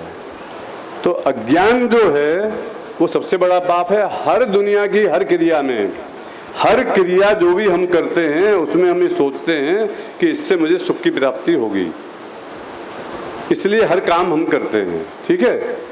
लेकिन वो मेरा ये अज्ञान कि इससे मेरे को सुख की प्राप्ति होगी, आलोक ज्ञान का कारण है। इंद्रिय से ज्ञान उपजता है, यह मान रहा था पर क्यों कर जड़ चेतन सर्जन करता है। कि आलोक प्रकाश जो है मेरे ज्ञान का कारण है, और इंद्रियों से ज्ञान पैदा होता है, मैंने मान रहा था। लेकिन प्रकाश से ज्ञान का संबंध होता तो बंद आंखों में मैं कैसे देखता, सोते वक्त में कैसे देखता, खुली हुई आंखों में भी सामने के बजाय दूसरी चीजों को क्यों कैसे देखता। तो ये अज्ञान मेरा है, इस अज्ञान के कारण से ही हम एक गलत डिसीजन करते हैं कि इस चीज में से, इस दुनिया के पदार्थों में से ज्ञान सुख खोजने की कोशिश करते हैं। फोकस पॉइंट क्या है? सुख। अज्ञान क्या है हमारा? कि हमारे संबंध में, मेरे खुद के आत्मा के संबंध में सच्चा ज्ञान नहीं होना, मैं कौन हूं। हमारा ये ज्ञान नहीं होना कि मैं और पुद्गल, उन दोनों की सीमा रेखा क्या है। जिस भांति प्रज्ञा छेनी से पर को विभक्त किया रे, या उन्होंने भी क्या, दौलत राम जी ने प्रज्ञा, कौन सा प्रज्ञा छेनी वाला, से पर से विभक्त किया उसे, उस बात ये परम पैनी सुमति चैनी डारी अंतर बेदिया, है ना। तो जिन परम पैनी, पैनी छेनी है, वो कौन सी छेनी है? लोहे की, पीतल की, सोने की या ज्ञान की? ज्ञान की। तो ज्ञान की सुबुद्धि रूपी छेनी से अपनी आत्मा को पर के साथ ऐसा भेद किया कि दो टुकड़े हो गए, दो फाड़ हो गया, और आत्मा अलग आके खड़ा हो गया और पर पदार्थ अलग आके खड़े हो गए। पर पदार्थ मतलब क्या? राग से भिन्न, शुद्ध पर्याय से भिन्न, गुण भेद से भिन्न, मैं एक शुद्ध ज्ञायक निरंजन भगवान आत्मा हूं, वो पर, उसको मैंने इन सब चीजों से भिन्न एक अलग कर लिया। उसके कारण से मेरे को वो काम हो गया। अब इसके बाद में मैं पर में कहीं दोष ही नहीं दूंगा। अब आप देखो, कोई भी क्रिया हो, आपको ज्ञान सच्चा हो गया, आपको पर द्रव्य कुछ नहीं करता, इसने मेरा बुरा नहीं किया, इसने मेरा भला नहीं किया, इसने मेरे को उतारा नहीं, इसने मेरा कल्याण नहीं किया ना। दूसरे की पूजा बंद हो जाएगी, दूसरे की गुलामी बंद हो जाएगी, दूसरे की तरफ देखना बंद हो जाएगा, दूसरे से बदला लेने का भाव खत्म हो जाएगा। आपके पास काम ही क्या बचेगा? अपने आप को जानो, सिद्ध हो रहा है कि नहीं, जीवन में उतर सकता है कि नहीं। इस तरह से हमें अपने स्टूडेंट को, मिथ्यात्व सबसे बड़ा पाप है, क्योंकि मान्यता ही उल्टी होगी तो सही एक्शन ही नहीं होगा। क्योंकि सारे के सारे एक्शन जीव के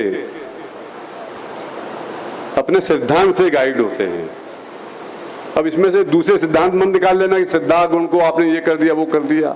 इस सामान्य बात कर रहा हूं कि सिद्धांत सम्यक तो सारी क्रिया सम्यक, सिद्धांत गलत तो सारी क्रियाएं गलत। हमें मिथ्या सिद्धांत है, चारित्रवाद में सुधार लेना, पहले सिद्धांत सही कर लो। जो बिन ज्ञान क्रिया अवगाहे, जो बिन क्रिया मुकति पद चाहे, जो बिन मुकति कहे मैं सुखिया, ते अजान मूढ़न में मुखिया। आगे की बात मुझे एक बात कहनी है बहुत इंपॉर्टेंट, वो आपको कल बताऊंगा। मेरा पाठ एक दिन और डिले होएगा अभी, पाप वाला, है ना, क्योंकि आज का समय हो रहा है 11:15 बजे डॉट मैंने खत्म करने का वचन दिया है, इसलिए अभी आज बात नहीं करेंगे अपन। लेकिन ये जो मिथ्यात्व सबसे बड़ा पाप है, मिथ्यात्व ही एकमात्र हमारे संसार का कारण है। क्यों? क्योंकि यदि मिथ्यात्व से सम्यक हो जाता है तो अनंत संसार घट करके अर्धपुद्गल परावर्तन मात्र रह जाता है। तो जो जितना काल हमारे संसार का खत्म हो गया वो किसके कारण गया? इतना ज्यादा इफेक्ट तो चारित्र का भी नहीं है, मैं उसका महत्व नहीं कर रहा कम, क्योंकि पानी तो पूर्ण मुक्ति ही है, लेकिन ज्ञान के बिना चारित्र होगा ही नहीं सच्चा, वो भारभूत होगा। सम्यक ज्ञान नहीं होगा, सम्यक दर्शन नहीं होगा, तो जो चारित्र होगा वो बहुत भार से निभाया जाएगा।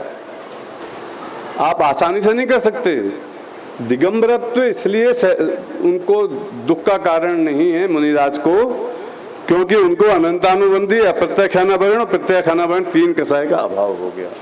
यदि 2 कसाय का अभाव हुआ हो तो मुनि धर्म नहीं बल सकता, सच्चा मुनि धर्म नहीं बल सकता किसी जीव से। ये बहुत साइंस है, बहुत जबरदस्त साइंस। क्या कब होगा, कैसे होगा, कितना होगा, इस सबका बहुत सूक्ष्म ज्ञान होना चाहिए। बहुत किसी चीज को डिग्रेड करना जितना बड़ा अन्याय है, उसको अपग्रेड करना भी बहुत बड़ा अन्याय है। अपग्रेड करना मतलब क्या, डिग्रेड करना क्या मतलब क्या, कि हम बोले कि बिना सम्यक दर्शन के मोक्ष मार्ग शुरू हो जाएगा, हमने डिग्रेड कर दिया मोक्ष मार्ग को। तो नहीं कर रहे हैं, नहीं हुआ कोई बात नहीं ना, हम तो ये पूजा पाठ कर रहे हैं, सब कर रहे हैं, इससे भी हो जाएगा ना। डिग्रेड कर दिया। कुछ लोग इसे अपग्रेड करने में लगे रहते हैं। कैसे अपग्रेड करते हैं हम, कि जो क्रिया हमारी 6ठे गुण स्थान में होती है उसे हम चाहते हैं मिथ्या दृष्टि जीवों से करवाना। उदाहरण के लिए समाधि। समाधि मिथ्या दृष्टि जीवों को हो सकती है। समाधि, मरण, समाधि, जीवन, वॉटेवर। चौथे गुण स्थान वृद्धि जीव को हो सकती, जो समाधि की बात शास्त्रों में है उसकी बात कर रहा हूं मैं। अरि मित्र महल मसान कंचन कांच निंदन तुतिकरण अर्घाव तारन असी प्रहारन में सदा समता दरन। ये जो समाधि का भाव है, समता का भाव है कि शरीर बदल जाए रहे, क्या फर्क पड़ता है। जब तक शरीर मेरे आत्मचिंतन आत्मानुभूति में साधक है तब तक रहे। जब साधक नहीं है, जे उसको तो 1 मिनट में उसे त्याग हो जाए, क्या फर्क पड़ता है, बस शरीर तो बदलना है। जब ये भाव आया तो वो समाधि होती है, उसे बस बदलने का फर्क ही नहीं होता मुनिराज को, इसलिए समाधि मरण उनका होता है। अब आप मिथ्या दृष्टि को, चौथे गुण स्थान वृत्ति को, पंचम गुण स्थान वृत्ति को वो समाधि मरण दिलाना चाहो, नहीं हो सकता। पंचम गुण स्थान वृत्ति की समाधि अलग होगी, चौथे गुण स्थान वृत्ति की समाधि का स्वरूप अलग होगा, और मिथ्या दृष्टि की समाधि का स्वरूप अलग होगा। बहुत ज्यादा विस्तृत विवेचन, बहुत समय चाहिए उसके लिए। अभी केवल इशारा दिया है आपको, उसको क्या है, इसलिए अपग्रेड भी मत करो, क्योंकि अपग्रेड वाले काम जो जिस भूमिका में होते हैं उस भूमिका में ही हो सकते हैं, उसके पहले नहीं हो सकते। वो पांचवी कक्षा का विद्यार्थी ही ABCD पढ़ करके भाव समझ सकता है।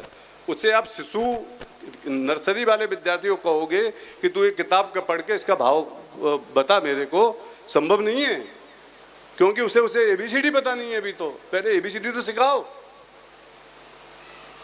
तो जिसे पंचम गुण स्थान वृत्ति श्रावक है, जो उसमें जो क्रिया होती है उसे चौथे गुण स्थान वृत्ति वाले से भी कराओगे, सम्यक दृष्टि है, नहीं कर पाएगा वो, उसके लिए भार है, वो अपने समय से आएगी वो चीज। ज्ञान के बिना चारित्र नहीं होता, चारित्र के बिना मुक्ति नहीं होती, मुक्ति के बगैर सुख नहीं होता।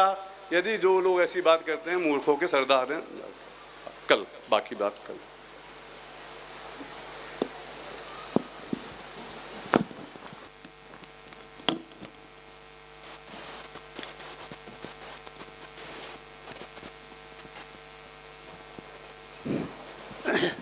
अभी हमने लगभग 100 घंटे तक प्रथम में वस्तु स्वतंत्रता और अकर्तावाद के बारे में बहुत गंभीर सूक्ष्म बात की चर्चा की थी। थोड़ा सा मैं आपको रिपीट कर देता हूँ कि वस्तु स्वतंत्रता में आज जो बात आई थी वो पर, विकार और भेद से भिन्न जो आत्मा अपने स्वभाव रूप है उसको स्वीकार करना, बस वास्तव में वही वस्तु स्वतंत्रता का सच्चा फल भी है और वही सच्ची स्वतंत्रता है। इसकी व्याख्या मुझे नहीं करना, पर विकार और भेद, आप सब लोग इसका तो जानते हैं थोड़ा थोड़ा। तो अब उसके बाद ऐसे वस्तु स्वतंत्रता के साथ जो अकर्तावाद की बात आई थी कि अपने आत्मा के अंदर जो अनादि से अनंत काल तक परिणमन होता है, पर्याय उत्पन्न होती रहती है, वो पर्याय यदि पर सन्मुख होती है तो विकार रूप होती है, और स्वसन्मुख रूप हो करके परिणमन करती है तो निर्मल परिणति रूप होती है, अपने स्वभाव रूप होती है। और हमारे यहाँ जिनवाणी में ऐसी निर्मल पर्यायों को प्रकट करने की अपेक्षा से उपादेय तत्व कहा है, जो संवर निर्धार मोक्ष रूप है।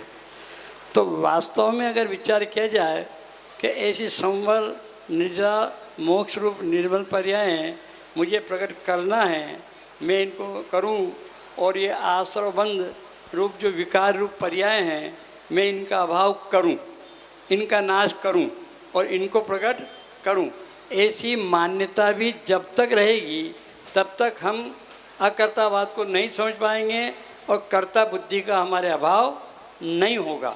वास्तव में ये वास्तु स्वतंत्र और अकर्तावाद की बात हमें अपने आत्म स्वभाव को समझकर स्वीकार करने की बात है, अनुभव करने की बात है। जिसको अपने आत्मा का स्वभाव, आत्मा का अनुभव होगा, उसे ये वस्तु स्वतंत्रता और अकर्तावाद का सिद्धांत समझ में आएगा और उसका फल भी उसे मिलेगा। विशेष विस्तार से चर्चा फिर करेंगे। अभी बात दूसरी मेरा धाम वाले पाठ में बात आई थी कि मुक्तिपुरी है मेरा धाम। इस पूरे पाठ के अंदर मूल बात यही है कि मेरा धाम माने मेरा स्थान कहाँ है। तो प्रथम तो व्यवहार से तो आत्मा कहाँ रहता है, शरीर में, और निश्चय से कहाँ रहता है, असंख्य प्रदेश प्रमाण जो अमूर्तिक प्रदेशों का पुंज, प्रसिद्ध ज्ञानादि गुणों का धारी, हमारा अनादि निधन, हमारा आत्मा रहने वाला तत्व है, वो सदा अपने स्वद्रव्य रूप, स्वक्षेत्र रूप, स्वभाव रूप और स्वकाल रूप ही वो सदैव रहता है। वही उसका पूर्ण रूप से पूरा धाम है। समझ में आ रही बात? मुक्तिपुरी है मेरा धाम, इसका वास्तविक अर्थ क्या है कि मेरा घर, मेरा निवास स्थान, जहाँ मैं रहता हूँ, अपना आत्मा, सबका आत्मा, वो अपने स्वद्रव्य, अपने स्वक्षेत्र, अपने स्वकाल और स्वभाव में ही निरंतर रहता है। ये जब ये आत्मा अपने द्रव्य क्षेत्र काल भाव रूप ही रहेगा, अन्य रूप नहीं होगा, बस इसी का नाम मुक्ति है। वो सिद्धालय की जगत की अपेक्षा से तो बात, वहाँ धर्मास्तिका का अभाव होता है, आठों कर्मों का अभाव होता है, आत्मा ऊर्ध्वगमन स्वभावी है, इन अनेक अपेक्षाओं की से वो बात कहने में जिनवाणी में आई है कि सिद्धालय भी मुक्तिपुरी है, 8 कर्मों का नाश होना वो भी सिद्ध अवस्था है। तो ये सब अपेक्षाओं से कथन है, लेकिन वस्तु स्वयं निरपेक्ष तत्व है। आत्मा निरपेक्ष तत्व है, आत्मा ही नहीं, 6 द्रव्य निरपेक्ष तत्व हैं। एक द्रव्य दूसरे द्रव्य रूप नहीं होता, ये द्रव्य की अपेक्षा से वस्तु स्वतंत्रता है। एक गुण दूसरे गुण रूप नहीं होता, ये वस्तु के अंदर रहने वाले अनंत गुणों की स्वतंत्रता है। एक पर्याय दूसरी पर्याय से कारण से उत्पन्न नहीं होती, एक पर्याय दूसरी पर्याय को उत्पन्न नहीं करती। वास्तव में ऐसी सच्ची सिद्धांत रूप मान्यता, उसका नाम पर्याय की स्वतंत्रता है।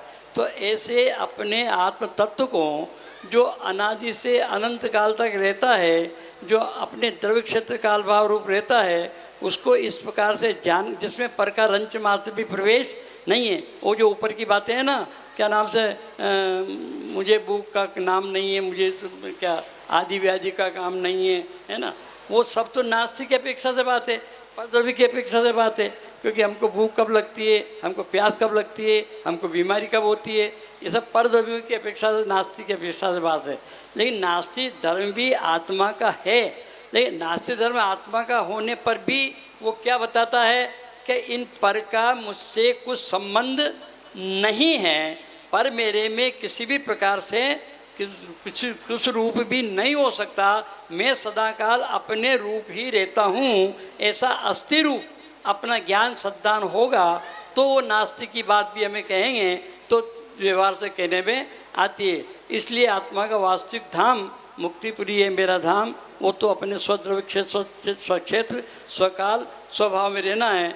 और बाकी यूँ वेदों की अपेक्षा से भी उसको अनेक प्रकार से कह सकते हैं। अभी बात पाप की चल रही थी।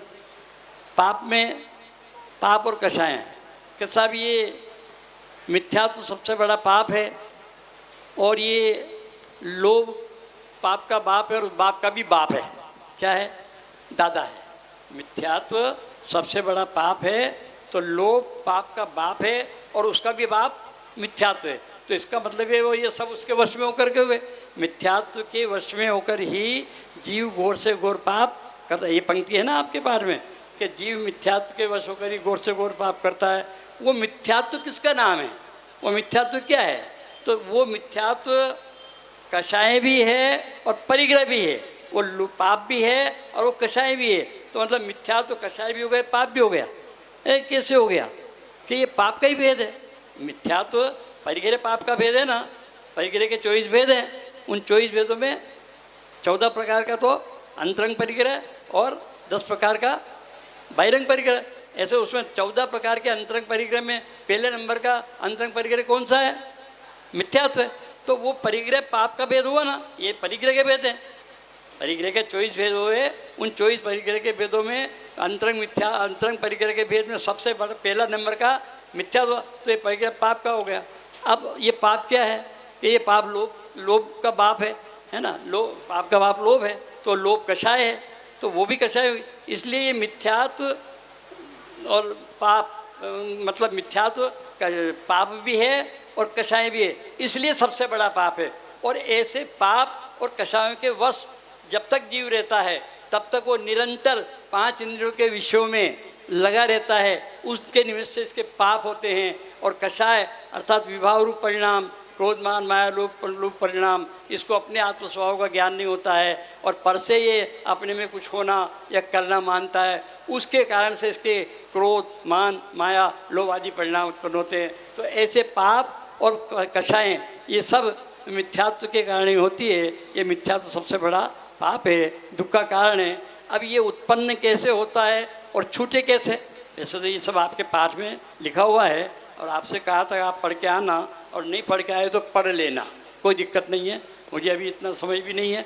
मैं तो आपको केवल इतना बताना चाह रहा हूँ कि मिथ्यात्व रूपी पाप उत्पन्न कैसे होता है और छूटे कैसे, बस इतना सा आप समझ लो कि जैसे हमने क्रोध कषाय उत्पन्न कैसे होती है और छूटे कैसे। तो जब तक ये सुन लेना, उदाहरण भी मैं आपको सामने बता रहा हूँ। जैसे ये जीव ऐसा मानता है कि इसने मेरा बुरा किया अथवा मैं इसका बुरा करूं, तो इसको क्रोध कषाय उत्पन्न होती है। क्रोध कषाय को तो कोई करना नहीं चाहता, कोई बीमार पड़ना नहीं चाहता, लेकिन बीमार हो जाता है। कोई क्रोध करना नहीं चाहता, लेकिन क्रोध आ जाता है। तो कब आ जाता है? कि जब ये जीव ऐसा मानता है कि इसने मेरा बुरा किया अथवा मैं इसका बुरा करूं, ऐसी उसकी मान्यता हुई। तो जब उसने अपने आत्मा को करने वाला माना अथवा पर को अपना करने वाला माना, ऐसी कर्ता बुद्धि के कारण से उसके वो विपरीत मान्यता हो गई। और आत्मा तो अकर्ता स्वभावी है और कर्ता बुद्धि उसकी हो गई। इसलिए वो कर्ता बुद्धि के कारण से उसके कारण से साफ मान्यता उसकी विपरीत होती है। एक घड़ा यदि उल्टा रहता है तो उसके ऊपर एक भी घड़ा सीधा नहीं हो सकता है, सारे उल्टे होंगे। तो जहाँ ऐसी विपरीत मान्यता होती है वहीं मिथ्यात्व और कषायें सब उत्पन्न होती है। अब ये छूटे कैसे?